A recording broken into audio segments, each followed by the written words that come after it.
सनीडेल जंगल के भीतर शरारती गिलहरियों के एक समूह ने एक साहसिक योजना बनाई जिसे द ग्रेट एकॉर्न हंट के नाम से जाना जाता है।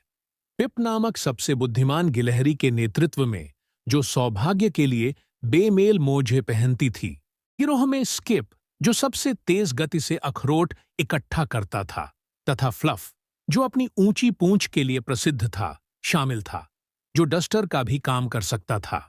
स्किप पेड़ों की चोटियों पर छुपे हुए खजानों की तलाश में घूम रहा था, जबकि पिप जमीन पर खड़ा ओस की बूंदों से बने आवर्धक चश्मे से आंखें मूंद रहा था।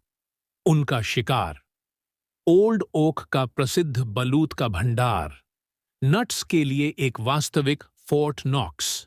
उत्साह से लबरेज होकर वे एक शाखा से दूसरी शाखा की ओर छलांग लगाते रहे।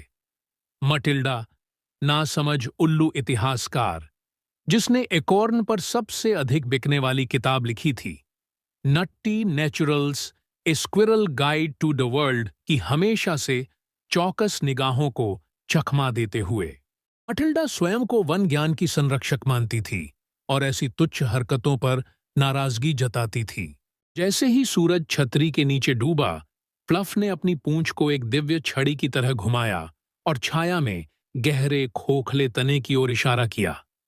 अंदर पौराणिक भंडार चमक रहा था, एक ऐसा नजारा जो गिलहरी की कल्पना से भी ज्यादा भव्य था। सोने का बर्तन मिलने पर इंसानों की तरह ही खुशी में वे नाचते रहे, चहचहाते रहे, जब तक कि उनके पेट में खुशी से गोल गोल हलचल नहीं हो गई। और इस तरह द ग्रेट एकॉर्न हंट सनीडेल के इतिहास में दर्ज हो गया।